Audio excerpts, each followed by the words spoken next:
See, okay, yesterday in partnership firm, I explained so many things. భాగస్వామ్య సంస్థ గురించి మనం నిన్న నేర్చుకున్నప్పుడు చాలా విషయాలు చెప్పానండి. పార్ట్నర్షిప్ ఆర్గనైజేషన్ అంటే ఏమిటి? పార్ట్నర్షిప్ ఆర్గనైజేషన్ కి సంబంధించిన చట్టం మన దేశంలో ఏ ఇయర్ లో ఏర్పాటు చేశారని చెప్పాను? 1932. Everybody has to remember that. 1932లో భాగస్వామ్య సంస్థల చట్టం జరిగింది అని చెప్పాను. మీకు ఇంకొక విషయం కూడా చెప్పాను. సంస్థ భాగస్వామ్య సంస్థల చట్టం ప్రకారం మన దేశంలో భాగస్వామ్య సంస్థను రిజిస్ట్రేషన్ చేయడం తప్పనిసరి అని చెప్పానా లేదా? తప్పనిసరి అని చెప్పానా? తప్పనిసరి కాదు. చేయకుండా ఉండొచ్చు, చేయకపోతే మనకు నష్టం అవుతుంది. మీకు ఎగ్జాంపుల్ కూడా చెప్పాను. బండి మీద నేను పోయి గుద్దాను, నాకు లైసెన్స్ లేదు, నాకు కేసు నుంచి నాన్ బెయిలబుల్ వారెంట్ ఇష్యూ అవుతుంది, నన్ను ఎవడు విడిపించలేడు. లైసెన్స్ లేకుండా నడపడం తప్పు, నేరం, ఇట్ ఇస్ ఎ క్రైమ్. అదే లైసెన్స్ ఉంటే నేను తప్పించుకోవచ్చు, బ్రేక్ ఫెయిల్ అయింది అనొచ్చు. నేను ఏదో క్రికెట్ మ్యాచ్ చూసుకుంటూ ఇంకేదో చూసుకుంటూ ఏదో చూసుకుంటూ సినిమాలు ఏది హరిహర వీరమల్లో ఏదో రిలీజ్ అయింది, ఆ పోస్టర్ చూసుకుంటూ గుద్దినా నాకు లైసెన్స్ ఉంటే నేను ఏదో తప్పించుకుంటా. But without licence if I drive it is a crime, I cannot escape. Non bailable warrant will be issued against me. అట్లానే భాగస్వామ్య సంస్థలు తప్పనిసరిగా నమోదు చేయవలసిన అవసరం లేదు. నమోదు చేస్తే కొంత అడ్వాంటేజ్ ఉంటుంది, చేయకపోతే కొంత డిసడ్వాంటేజ్ ఉంటుంది. అట్లా మన మీద ఎవరైనా కేసు పెట్టచ్చు మనం నమోదు చేయకపోతే. కానీ మనం ఎవరి మీద కేసు పెట్టలేం. మనం ఒకవేళ మోసపోతే, ఎవడైనా మన దగ్గర అప్పు తీసుకున్నాడు, వాడు డబ్బులు ఇవ్వలేదు తిరిగి, మనం ఏం అడగలేం వాడిని. మనం చేసేది ఇల్లీగల్ బిజినెస్ అన్నట్టు, మనం నమోదే చేయలేదు సంస్థని. ఓకే. సో 1932 పార్ట్నర్షిప్ యాక్ట్ ప్రకారం భాగస్వామ్య సంస్థ మన ఇష్టం ఉంటే నమోదు చేయవచ్చు, ఇష్టం లేకపోతే నమోదు చేసుకోలేకపోతే. It is voluntary, voluntary registration. Okay. So అది వాటి గురించి చెప్పటం జరిగింది. అట్లానే క్యారెక్టరిస్టిక్ ఫీచర్స్ చెప్పాను, బెనిఫిట్స్, అడ్వాంటేజెస్, మెరిట్స్ చెప్పాను. ఇప్పుడు డిసడ్వాంటేజెస్ చూడండి, నిన్న మనం డిస్కస్ చేశాము. లయబిలిటీస్ అంటే లయబిలిటీ మీన్స్ లోన్స్, అప్పులు. అప్పులు ఎక్కువైతే ఏమని చెప్పాను? అన్లిమిటెడ్ లయబిలిటీ ఉంటుందని చెప్పాను. Liability is of two types, limited liability, unlimited liability. రుణ బాధ్యత, రుణ బాధ్యత రెండు రకాలు. పరిమిత రుణ బాధ్యత, అపరిమిత రుణ బాధ్యత. పరిమిత రుణ బాధ్యత అంటే సంస్థ అప్పుల కోసం మన సొంత ఆస్తులు అమ్మాల్సిన అవసరం లేదు, అటువంటి రుణ బాధ్యత పరిమిత రుణ బాధ్యత. ఒక సంస్థ అప్పుల కోసం మన సొంత ఆస్తులు కూడా అమ్మాల్సిన పరిస్థితి ఏర్పడితే అది అపరిమిత రుణ బాధ్యత.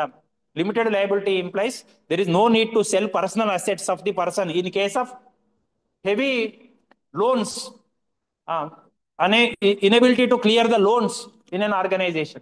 Whereas in case of unlimited liability, if the organization is unable to clear its debts, unable to clear its loans, unable to repay its loans, the person has to pay from his personal assets. By selling his personal assets, he is supposed to clear the loans of the organization. So అట్లా unlimited liability ఉంటుంది. అట్లానే yesterday I discussed, మొదట్లో ఉన్నంత సఖ్యతగా చివరిలో ఉండలేకపోవచ్చు. But కొట్లాటలు అయితే విడిపోవటం అనేది జరుగుతుంది. So there is a potential for disagreement. There might be a chance for conflict between various partners. చూడండి, మన ఇంట్లోనే మన తల్లికి, తండ్రికి, కొడుకుకు, బిడ్డకు పడదు. అవునా? పేపర్లలో ఎన్ని చూస్తున్నారు, వాట్సాప్లో ఎన్ని వార్తలు చూస్తున్నారు? తల్లిని చంపిన కూతురు, సన్నాసులతో కలిపి తల్లిని చంపిన వాళ్ళు ఉన్నారు, ముక్కలు ముక్కలు చేసిన వాళ్ళు ఉన్నారు. అవునా? అట్లానే కొడుకుని చంపిన తల్లిదండ్రులు ఉన్నారు, తల్లిదండ్రులను చంపిన కొడుకులు ఉన్నారు. మన ఇంట్లోనే వాళ్ళతోనే మనకు పడట్లేదు. ఎవరో భాగస్వామ్య సంస్థలో మనం లాభం కోసం చేరాం, వాడు ఎంతకాలం మనం కలిసి ఉంటామో తెలియదు. There is no guarantee. So there is always a chance of disagreement between or among the partners. Okay. Then third one is no independent legal status. Separate కాదు, there is no independent legal status for partnership organization. It implies in the eyes of law, partners and partnership organization is one and the same. సంస్థ అనేది, సభ్యులు అనేవాళ్ళు చట్టం దృష్టిలో ఒకరే. చట్టం ఇద్దరిని వేరుగా చూడదు. భాగస్వామ్య సంస్థ వేరు, సభ్యులు వేరు అని చూడదు. ఇద్దరి మధ్యన ఎటువంటి తేడా లేదు, ఎటువంటి భేదము లేదు. కాబట్టే సంస్థ నష్టపోతే, సంస్థ అప్పులు ఎక్కువైతే భాగస్వామ్య సంస్థలోని సభ్యులు కూడా వాళ్ళ అప్పులు తీర్చడానికి ఆస్తులు అమ్మవలసిన పరిస్థితి ఉంటుంది. So in case of partnership organization there is no independent legal status. In the eyes of law, partners and partnership organization is one and the same. then profit sharing. Profit sharing. Any business will be done for the benefit of profit only, for the accumulation of profit only. లాభం రావాలని ఏ వ్యాపార సంస్థ అయినా వ్యాపారం చేస్తుంది. లాభం వచ్చే దిశగా ఉన్నప్పుడు, లాభం వచ్చినప్పుడు లాభాలు పంచుకోవడంలో భాగస్థుల మధ్య కొట్లాటలు వస్తాయి. ఒకడు మనం భాగస్వాములలో ఇంతకుముందు నేను రకాలు అడిగాను. యాక్టివ్ పార్ట్నరు, స్లీపింగ్ పార్ట్నరు, సక్రియ భాగస్థుడు, నిష్క్రియ భాగస్థుడు అని ఉంటారు, రకరకాలు ఉంటారు. సక్రియ భాగస్థులోనే ముగ్గురు నలుగురు ఉన్నప్పుడు ఒకడు ఎక్కువ పని చేస్తాడు, ఒకడు తక్కువ పని చేస్తాడు. కానీ లాభానిష్టాల నిష్పత్తి వచ్చే వరకు మనం అగ్రిమెంట్లో పార్ట్నర్స్ రాసుకునే అగ్రిమెంట్ ఏమంటారని చెప్పాను, ఇంగ్లీష్లో ఏమంటారని చెప్పాను, వెరీ గుడ్, పార్ట్నర్షిప్ డీడ్ అంటారు. ఆ డీడ్ ప్రకారము మనం రాసుకున్నప్పుడు యాక్టివ్ పార్ట్నర్స్ ఒక నలుగురు ఉన్నారు సంస్థలో. ఆ నలుగురులో కూడా ఒకడు ఎక్కువ పని చేయొచ్చు, ఒకడు తక్కువ పని చేయొచ్చు. కానీ మనం డీడ్లో ముందే రాసుకున్నాం అందరికి సమాన నిష్పత్తి అని. అప్పుడు పాపం బాగా పని చేసేవాడు ఏమనుకుంటాడు, అరే పని చేయని వానికి కూడా నా అంతనే ఇస్తున్నారు, ఎందుకు నేను పని చేయాలని వాడు కూడా పని తగ్గిస్తాడు. So in case of profit sharing there may be a chance of certain conflict among the persons, among the partners, and transferability of shares. నిన్న ఒక ఎగ్జాంపుల్ చెప్పాను, ట్రాన్స్ఫరబిలిటీ ఆఫ్ షేర్స్ అంటే ఏమని చెప్పాను. ఒక సంస్థలో, ఒక భాగస్వామ్య వ్యాపార సంస్థలో ఒక వ్యక్తి పోయి అతని ప్లేస్ లో ఇంకొకరు రావాలి అంటే ఏమైనా condition, what is the condition I told, others have to agree, all others have to agree. In partnership organization, if a person has to go out and in his or her place another person has to come in, means all the remaining partners should agree. మిగిలిన భాగస్తులు అందరూ ఒప్పుకుంటేనే అది సాధ్యమవుతుందని చెప్పాను. అది చాలా సందర్భాల్లో సాధ్యం కాకపోవచ్చు. So those are the limitations, those are the demerits of partnership organization. Okay, now all of you please sit down.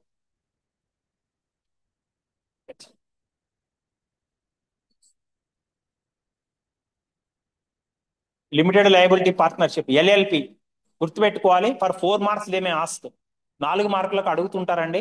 Limited liability partnership ఇది నెట్ లోంచి తీసుకుందా నేను. I have obtained this from net, internet sources, Wall Street Mojo, from this I have taken this. Okay, చూడండి, మీకు partnership organisation లో ఏముంటుందని చెప్పాను, normal గా అన్లిమిటెడ్ లయబిలిటీ ఉంటుంది. But here there is a, in this organization, in this kind of organization, limited liability is going to be there. ఈ విధంగా registration చేస్తే limited liability partnership is a separate kind of a partnership firm in which partners liability is only limited. They need not sell their personal assets for the clearance of loans of the partnership organization. ఒక భాగస్వామ్య సంస్థను పరిమిత రుణ బాధ్యత గల భాగస్వామ్య సంస్థ, పరిమిత రుణ బాధ్యత గల భాగస్వామ్య సంస్థగా నమోదు చేస్తే వాళ్ళ యొక్క రుణ బాధ్యత పరిమితంగానే ఉంటుంది. వాళ్ళ సొంత ఆస్తులను అమ్మి అప్పులు తీర్చవలసిన అవసరం ఉండదు. సో అటువంటి ప్రత్యేకమైన సంస్థను, ప్రత్యేక హోదా కలిగిన సంస్థను ఎల్ఎల్పి అంటారు. ఎల్ఎల్పి అంటే గుర్తుపెట్టుకోవాలి, LLP stands for limited liability partnership, పరిమిత రుణ బాధ్యత గల భాగస్వామ్య సంస్థ. Okay, so you can see limited liability partnership is a form of partnership where the partners share limited liabilities towards a venture. Venture means organization. Okay, వాళ్ళ యొక్క రుణ బాధ్యత పరిమితంగా ఉంటుంది. These are the features. Limited liability, rights and duties defined by LLP agreements. So in the agreement ఏమంటారని చెప్పాను, partnership deed అంటారు, భాగస్వామ్య ఒప్పందము అంటాం. భాగస్థులందరూ కలిసి రాసుకునే అంగీకార పత్రముని భాగస్వామ్య ఒప్పందము అంటాం. అందులో ఎవరికి హక్కులేంటి, ఎవరి బాధ్యతలేంటి, ఎవరు ఏం పని చేయాలి అనేది రాయటం అనేది జరుగుతుంది. Okay, so everything will be return in agreements, that is partnership deed. Individuals, companies can be partners. ఈ సంస్థలో ఎవరు ఉండొచ్చు అండి, ఇండివిజువల్స్ ఉండొచ్చు, లేదా వేరే కంపెనీ కూడా వచ్చి లిమిటెడ్ లయబిలిటీ పార్ట్నర్షిప్ లో ఒక మెంబర్ గా ఉండవచ్చు. There may be individuals may become members of this organization, or companies also can join as partners in this kind of partnership organization. Separate legal entity, నేను ఇంతకు ముందు దాంట్లో చెప్పాను, సపరేట్ లీగల్ ఎంటిటీ ఉండదు. భాగస్వామ్య సంస్థ, భాగస్తులు ఒకరే చట్టం దృష్టిలో. అందుకని సంస్థ నష్టపోతే వాళ్ళ ఇంట్లో ఆస్తులు కూడా అమ్మాలి. కానీ ఇక్కడ అట్లా ఉండదండి. There is a separate legal entity. సంస్థను వేరుగా, సభ్యులను వేరుగా చూడటం అనేది జరుగుతుంది చట్టం. So there is a separate legal entity between the partnership organization, that is limited liability partnership organization, and partners. Partners are different from this limited liability partnership firm. That is why they need not sell their personal assets for clearing the loans of the organization, for clearing the loans of the business firm. Okay, కాబట్టి చట్టం దృష్టిలో రెండు వేరు వేరు, సంస్థ వేరు సభ్యులు వేరు. కాబట్టి సంస్థకి ఎంత నష్టం వచ్చినా సరే వాళ్ళ యొక్క సొంత ఆస్తులు అమ్మవలసిన అవసరం లేదు in this kind of partnership organization. So it is very very easy to establish and pass through entity for taxation. మనకు ట్యాక్సేషన్, మనకు రకరకాల పన్నులు కట్టవలసి ఉంటుంది. మనము ఈ ఈ ప్యాడ్ కొన్నారనుకోండి, ఈ ప్యాడ్ ఎంత పెట్టి కొంటున్నారు? कितना हुआ? नहीं, घर में है लेके आए बस. Okay right. ఒక 50 రూపాయలు ఉందనుకుందాం, ఓకేనా, 50 రూపీస్. ఇందులో మనం ట్యాక్స్ కడుతున్నామా? ఏం ట్యాక్స్ కడుతున్నాం? జిఎస్టీ కడుతున్నాం. GST, goods and services tax. GST అంటే గూడ్స్ అండ్ సర్వీసెస్ ట్యాక్స్ ప్రకారం మనం ఏది కొన్నా కడుతున్నామండి, ట్యాక్స్ కడుతున్నాం. మనకు తెలియకుండానే కడుతున్నాం. మనం కట్టిన 50 రూపాయలు పెట్టి ప్యాడ్ కొంటే అందులో 4 రూపాయలు, 5 రూపాయలు, 3 రూపాయలు, 2 రూపాయలు, 1 రూపాయో మీకు ట్యాక్స్ ఉంటుంది. మీకు ఈ చిన్న చిన్న షాపులలో కొంటే తెలియదు, కానీ డీమార్ట్ లాంటి దాంట్లో కొన్నారనుకోండి మీకు బిల్ ఇస్తారు. అందులో జిఎస్టీ, సిజిఎస్టీ, ఐజిఎస్టీ, ఎస్జిఎస్టీ అని ఉంటాయి. అవి మనం ఖచ్చితంగా ట్యాక్స్లు కడతామండి. Similarly in limited liability partnership firm also the entity will have to pay various kinds of taxes to the government. Okay, రకరకాల పన్నులు కట్టవలసిన అవసరం ఉంటుంది. పెర్పెచువల్ సక్సెషన్ అంటే ఏంటి? మనకు perpetual means continuous. It will go on for a long time. ఎందుకు అంటే ఇది కూడా భాగస్వామ్య సంస్థనే కదా, ఒకటి చచ్చిపోయినా మిగిలిన వాళ్ళు నడిపిస్తారు. కానీ క్లోజ్ కాదు, it is not going to be easily closed. Because even if one person dice, even if one person becomes mad, other partners will continue the business. అదే పేరుతోటో లేకపోతే ఇతర పేర్లతోటో వేరే పేర్లతోటో భాగస్వామ్య సంస్థ అనేది కొనసాగుతుంది. Did you understand? So these are the special features of limited liability partnership firm in which partners have, as the name itself implies, they have limited liability. పరిమిత రుణ బాధ్యత గల భాగస్వామ్య సంస్థ పేరులోనే ఉందండి. భాగస్థులు ముందుకొచ్చి సంస్థను స్థాపించుకుంటారు స్వచ్ఛందంగా, ఎవరి ప్రమేయం లేకుండా స్వచ్ఛందంగా. Voluntarily they are going to establish the organisation in which partners have limited liability. వాళ్లకు పరిమితమైన రుణ బాధ్యత మాత్రమే ఉంటుంది. ఓకే, సో భాగస్థులుగా వ్యక్తులు చేరవచ్చు, వేరే కంపెనీలు కూడా వచ్చి భాగస్థులుగా చేరవచ్చు. Individuals may become partners as well as companies also may become partners in this kind of partnership firm. It's very very easy to establish and the most important point to remember is in the eyes of laws partnership firm, limited liability partnership firm is different and partners are different. చట్టం దృష్టిలో ఇద్దరు వేరు వేరు, సంస్థ వేరు, సభ్యులు వేరు. So this is about limited liability partnership firm. Did you understand? అర్థమైందండి? మీకు పేరులోనే ఉన్నది. లయబిలిటీ రెండు రకాలని చెప్పాను. Liability is of two types, limited, unlimited. As the name it self implies, there is a limited liability for partners who are members in this kind of partnership firm. Okay, now next one is giant Hindu family business. As the name itself implies, it is very unique in Hindu families.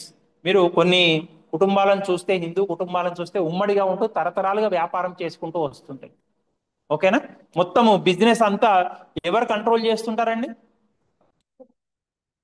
వేరు కర్త అని ఒకరు అన్నారు, మీరు intermediate లో నేర్చుకొని ఉంటారు. కర్త పెన్ నైరకన. Okay right. కర్త అని అంటాము. కర్త అని ఎవరిని అంటాము అంటే కుటుంబంలో పెద్దవాడైన పురుషుడిని కర్త అంటాము. పెద్దవాడంటే పొడుగని కాదు అర్థం, ఏజ్ లో పెద్దవాడైన అతన్ని, మగ వ్యక్తిని కర్త అని అంటాము. అతనే సంస్థ యొక్క వ్యాపార కార్యకలాపాలు అన్ని చూసుకుంటాడండి. ఒక తరం నుంచి ఇంకొక తరానికి బిజినెస్ అనేది ముందుకు పోతూ ఉంటుంది. ఓకేనా? గుర్తుపెట్టుకోండి, the most important point is joint Hindu family business is very unique to our country. In our country only you will find this kind of business in which a Hindu family traditionally will go on from one generation to another generation, carrying on a certain kind of business. అది ఒక తరం నుంచి ఇంకొక తరానికి ఆ వ్యాపారం యొక్క సూత్రాలను అందించడం అనేది జరుగుతుంది. కుటుంబంలోని పెద్దవాడైన పురుషుడిని కర్త అని పిలవడం జరుగుతుంది. The eldest member in the family is, male member in the family is known as కర్త. He will carry out the entire business activities it is his responsibility to carry out the entire business activities. అది అతని యొక్క బాధ్యత, కర్త యొక్క బాధ్యత. Pen నోట్లో తీయాలి. అది వ్యాపార సంస్థలో కష్టం వచ్చినా నష్టం వచ్చినా మంచి వచ్చినా చెడు వచ్చినా, మంచి అయినా చెడైనా ఎవరిని అనటం జరుగుతుందండి? కర్తనే అనటం జరుగుతుంది. మన కాలేజీలో మంచి అయితే ప్రిన్సిపల్నే ప్రశంసిస్తారు, చెడైనా ప్రిన్సిపల్నే ప్రశంసిస్తారు. ప్రిన్సిపల్ ఎవరు, వాళ్ళని పిలవండి అంటారు ఏదైనా అయితే.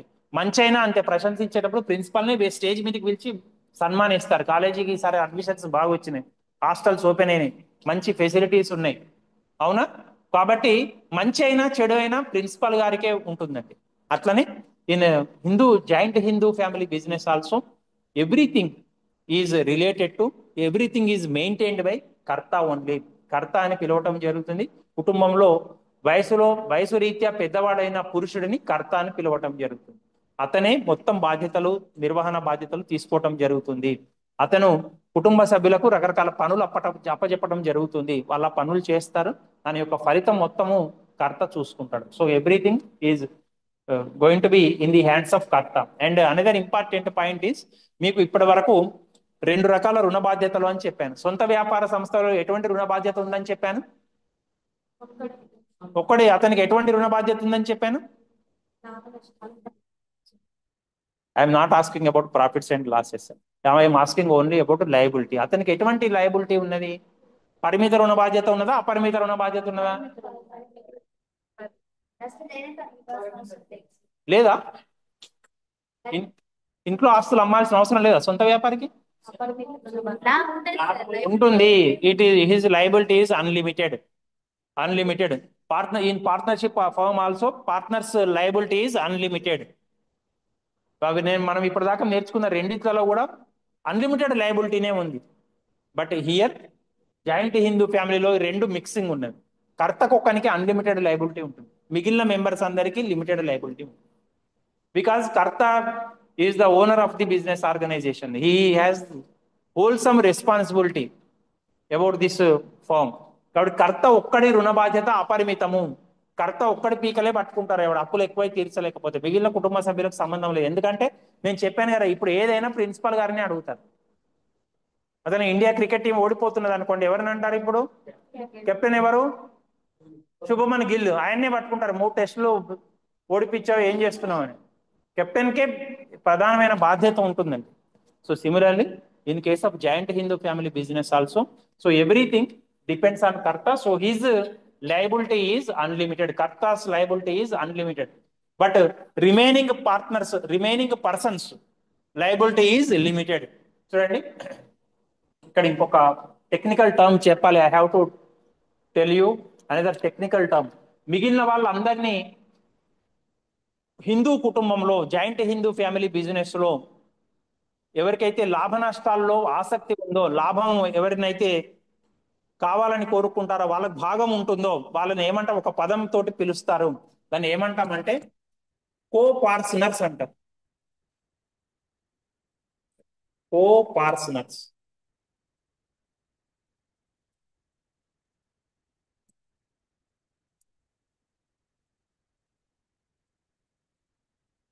ఈ పదం గుర్తుంచుకోవాలి, co partners. Sorry, co parts here.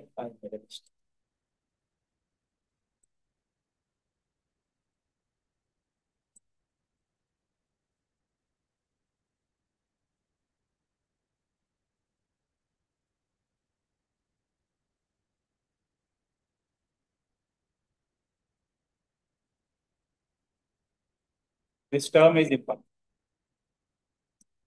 Okay. ఎవరైతే కుటుంబంలో ఆస్తి మీద హక్కు కలిగి ఉంటారో వాళ్ళని కో పార్ట్నర్స్ అని పిలవటం జరుగుతుంది. Co partners. Okay.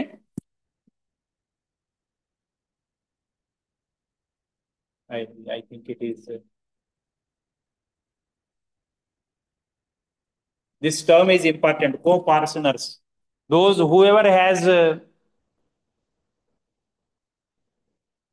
a stake in the family business, that person is known as co-partner. Okay. ఎవరికి ఉంటుందండి? ఎవరు కో-పార్ట్నర్స్? నార్మల్ గా అందరు మగ పిల్లలకే హక్కు ఉంటుందండి. గతంలో ఉన్న లా ఇది, గతంలో ఉన్న లా, మనం నేర్చుకునే లా. సో మగవాళ్ళందరూ కుటుంబ సభ్యులలో ఎవరైతే ఉన్నారో, అట్లానే కొన్ని సందర్భాల్లో ఈ మధ్యన చట్టాలు మారినాయి కదా, మీకు కూడా తెలుసు కదా, అమ్మాయిలకు కూడా సమానమైన షేర్ ఉందని మనం నేర్చుకుంటున్నాం కదా. కాబట్టి ఈ హిందూ కుటుంబం యొక్క ఆస్తులకు సంబంధించి, లాభ నష్టాలకు సంబంధించి ఆసక్తి ఉన్న కుటుంబ సభ్యులందరినీ కో పార్ట్నర్స్ అని పిలవటం జరుగుతుంది. You have to remember that. So all co partners liability is limited, only karta's liability is unlimited. కర్తకు ఒక్కడికే అపరిమిత రుణ బాధ్యత ఉంటుంది. మిగిలిన సహా కుటుంబ సభ్యులందరికీ కో పార్ట్నర్స్ అంటే సహా కుటుంబ సభ్యులందరికీ పరిమిత రుణ బాధ్యత మాత్రమే ఉంటుంది. వాళ్ళ యొక్క వ్యక్తిగత ఆస్తులు అమ్మాల్సిన అవసరం లేదు, కానీ కర్త కంట్రోల్లో ఉన్న ఆస్తులు అమ్మవలసిన పరిస్థితి ఉంటుంది. Okay, so that you have to remember. And again these మీరు ఇంటర్మీడియట్ లో నేర్చుకున్నట్లయితే ఇవి రెండు టర్మ్స్ మీకు వచ్చి ఉంటాయండి, మితాక్షర, దయాభాగ. విన్నారా పదాలు? Okay, right. చూడండి, మన దేశంలో ఉమ్మడి హిందూ కుటుంబాన్ని నియంత్రించడానికి రెండు రకాల చట్టాలు అమల్లో ఉన్నాయండి, మితాక్షర అండ్ దయాభాగ. ఈ దయాభాగ అనేది రెండు రాష్ట్రాల్లో మాత్రమే అమల్లో ఉంది, బెంగాల్, అస్సాం. మిగిలిన దేశంలోని అన్ని రాష్ట్రాల్లో మితాక్షరనే అమల్లో ఉంది. Mitakshara and Dayabhaga laws are applicable in case of joint Hindu family business. Dayabhaga is limited to only Assam and Bengal. అస్సాంని ఇప్పుడు ఏమంటున్నామండి? అస్సాంని అప్పుడు అది ఎప్పుడో టైప్ చేసిందండి, అది ఎప్పుడో నేను సంపాదించింది. ఇప్పుడు అసోం అంటున్నాం, పదం మారింది. తెలుసా మీకు? అస్సాంని ఇప్పుడు అసోం అంటున్నాం, పదం మారింది. మద్రాసుని ఇప్పుడు ఎట్లయితే చెన్నై అంటున్నాము, బొంబాయిని ముంబై ఎట్లా అంటున్నాము, అస్సాంని అసోం అంటున్నాం ఇప్పుడు. Okay, so Dayabhaga is limited to Bengal and Assam, whereas in the remaining states Mitakshara is applicable. దేశంలోని అన్ని ప్రాంతాలలో అస్సాము, బెంగాలు తప్ప మిగిలిన అన్ని ప్రాంతాలలో కూడా మితాక్షర చట్టం మాత్రమే అమల్లో ఉంది. దయాభాగ మాత్రం బెంగాలు, అస్సాంలలో అమల్లో ఉంది. ఇంకొక విషయము, wherever Dayabhaga is silent, in that case Mitakshara will apply. ఎక్కడనైతే ఏ అంశాలనైతే దయాభాగ అసలు ఏం చెప్పలేదో అక్కడ మీకు అస్సాం అయినా సరే, బెంగాల్ అయినా సరే, ఆ రాష్ట్రాల్లో కూడా ఏ విషయంలోనైతే చెప్పలేదో ఆ విషయంలో మితాక్షర లా అప్లై అవుతుంది. ఓకేనా? మీకు అర్థమైందా point? For example, simple example I will tell. మీకు ఏం చెప్పాను? అస్సాం, బెంగాల్లో దయాభాగ రూల్ ఉంది అని చెప్పాను. ఆ దయాభాగ రూల్లో పెద్ద కొడుకు ఆస్తులు, సింపుల్ ఎగ్జాంపుల్ ఐఎమ్ టెల్, పెద్ద కొడుకు ఆస్తిలో 30% వాటా ఇవ్వాలి అని ఉంది. ఒక ఫ్యామిలీలో 4 కొడుకులు ఉన్నారనుకోండి, పెద్ద కొడుకు 30% ఉంది, మిగిలిన ముగ్గురికి ఎంత ఉంటుందండి? 70% ఉంటుంది, ముగ్గురికి కలిపి. ఓకేనా? సో ఆ 70/3 వేస్తే మిగిలిన పర్సంటేజ్ వస్తుంది, వాళ్ళకి పర్సంటేజ్ ప్రకారం ఇస్తాం. ఓకే, సో ఫర్ ఎగ్జాంపుల్ ఇదే రూలు మనం మితాక్షరకు వచ్చే వరకు తీసుకుందాం. ఫర్ ఎగ్జాంపుల్ మితాక్షరలో ఏముందంటే పెద్ద కొడుకు 30% ఇవ్వాలి, రెండవ కొడుకు 25% ఇవ్వాలి అని ఉందనుకోండి. మిగిలిన వాళ్ళు ఎంతమంది ఉంటే అంత మిగిలిన వాళ్ళకి సమానంగా ఇవ్వాలి అనేది అప్లికబుల్. అది ఇప్పుడు దయాభాగాలు ఆ రూల్లో ఎంతవరకు చెప్పారు? ఓన్లీ పెద్ద కొడుకు వరకు మాత్రమే చెప్పారు, రెండో కొడుకు గురించి చెప్పలేదు కదా. అప్పుడు ఈ రూల్ అప్లై చేసుకోవచ్చు, మితాక్షర రూల్. అది మీకు ఈజీగా అర్థం కావడం కోసం మాత్రమే చెప్పాను, అది అలాంటిది లేదు అసలు వాస్తవానికి, only for your understanding. Okay, so in our country 2 kinds of laws with regard to joint Hindu family business are applicable, mitakshara and dayabhaga. Dayabhaga is limited to Assam and Bengal, whereas in the rest of the country mitakshara laws are applicable. And remember, wherever, in whichever case dayabhaga is silent, mitakshara laws will be applicable in that areas also. So adi దీనికి సంబంధించిన fundamental information. Now we will come.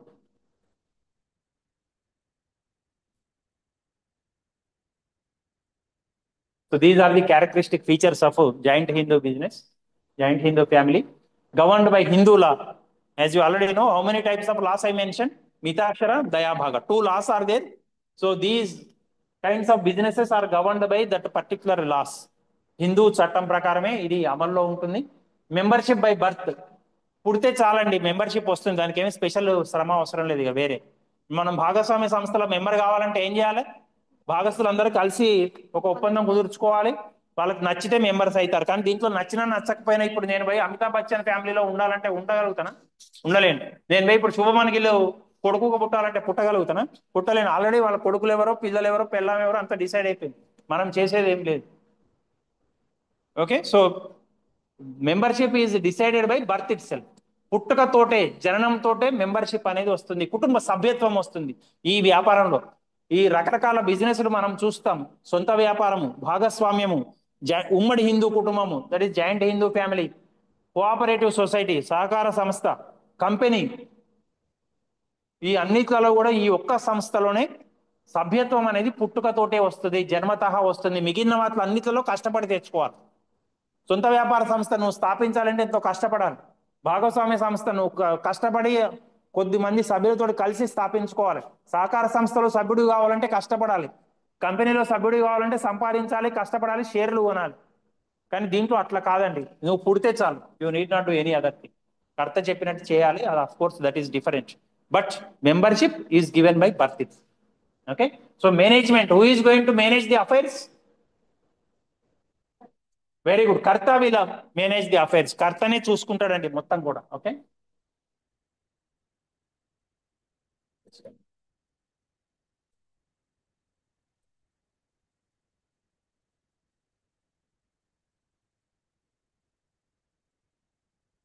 Right. Next, limited liability of others. ఆ others ని ఏమంటారని చెప్పాను? నేను ఒక పదం చెప్పాను, technical term, కో పార్సనర్స్ అంటారని చెప్పాను. కో పార్సనర్స్, మిగిలిన మెంబర్స్ యొక్క లయబిలిటీ మాత్రం పరిమితంగా ఉంటుంది. ఆ సభ్యులను కో పార్సనర్స్ అంటారు. ఓకే, ఇతర కుటుంబ సభ్యులు. Continuity, there is a continuity in this type of business organisation. ఎందుకండి?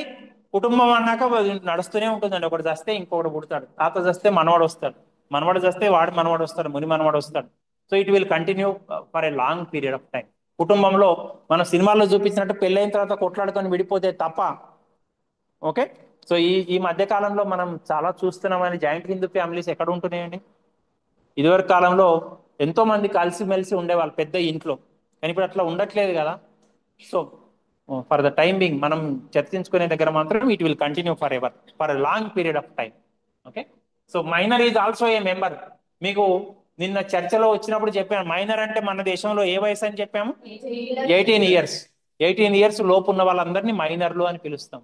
దీంట్లో కుటుంబ సభ్యత్వం, ఈ వ్యాపార సంస్థలో సభ్యత్వం ఎట్లా వస్తుందని చెప్పాను?